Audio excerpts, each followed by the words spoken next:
let's brighten the mood a little bit and go from Tom's commiserating to Cole's gloating. Bama took care of whatever, man. We just put a Y on everything. Bama took care of from College Field to that. Bama takes care of business against Vandy and just ultimately overpowers them at the end of the day. Wins, what, 34-20? Was that the final? 35-20? 34-14. 34-14. Yeah. Just not enough. And they really did a good job of stuffing the run after that first quarter. Thoughts there from Cole? Yeah, Braden, they mollywopped them. That's what they did. And I'm just going to continue to say that because if you don't like that word, get over it. That's a word that I use like a binky. Here's bottom line. The thing that we saw last season work in favor of Vanderbilt in their backyard, Alabama did that to them. They won in 3 major areas. Number 1, time of possession. They killed it in the time of possession period. Over 35 minutes with the football. Number 2, third down conversion. They were exceptional at being able to create opportunities after the initial play. So you got to be impressed with how Ty Simpson looked in that standpoint. And number 3, they won the turnover battle. I mean, they forced 2 turnovers inside the red zone. They had a 3rd turnover in the afternoon. Just everything that you want to see in terms of things that went wrong last season didn't go wrong this season. And that's a major testament to what Kalen DeBoer had. You know, people were talking about this as in, you know, let's see what they look like when they have to face off against an opponent that people are kind of sleeping on.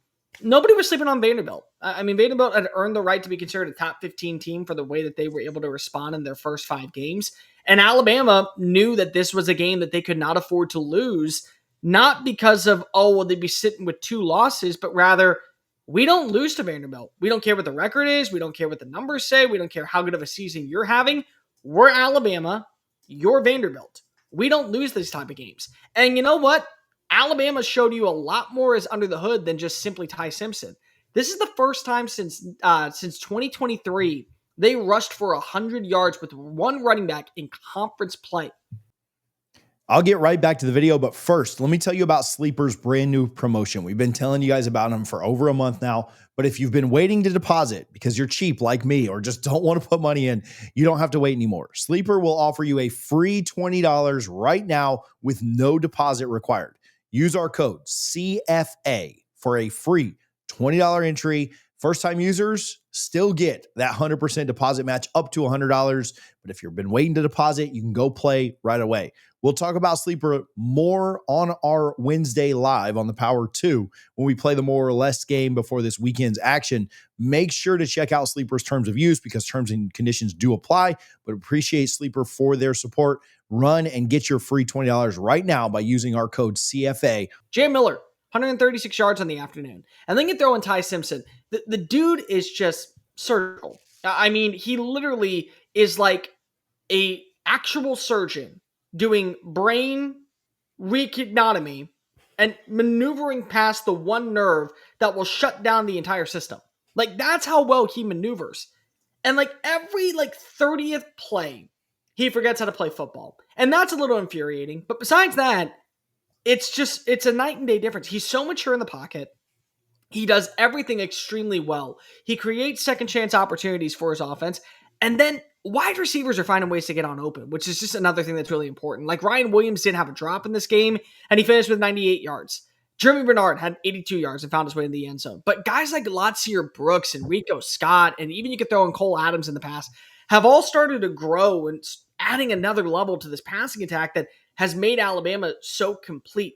Their secondary has been such a godsend over the last few weeks because of outside of that one broken play where if number 11 for Georgia catches it, they've basically taken away the passing attack since that matchup against Florida State. The problem still is, and this is going to be something that Mizzou is going to have to probably use as their crutch. The kryptonite is the fact that they can't stop the run. And you can take away that big 65-yard run from Cedric Alexander that gave them a 7-0 lead. They still give up 4.4 yards of play. And that's something that I think that when you look at Ahmad Hardy and Jamal Roberts, they can take advantages of. But Alabama basically did the few things that Vanderbilt did last season, and it was basically the difference in the matchup. You heard Diego Pavia say, if we play Vanderbilt version of football, it won't be close. Okay, well, you didn't play Vanderbilt version of football. Alabama did play Vanderbilt version of football, and you're right, it wasn't close. I hate Kalen DeBoer a little bit because I took the 11.5 point line and it took all the way up until the very last second for the over to hit and to cover the spread. But I also can appreciate that from Kalen DeBoer because you want to know what type of message that sent. It said that he understands we have got to earn the respect of the national media and not just care about that big script day. We're built different. I may not be like Nick Saban and be cold and crash and extremely volatile on the sidelines, losing my crap. To me, what I think is important is they're silent but deadly. And he had an opportunity to just take a knee, slide, go for the end game, let the line hit. He said, Jay Miller, go run it in. Make a statement. Show the world that we're back and that we actually mean business this year.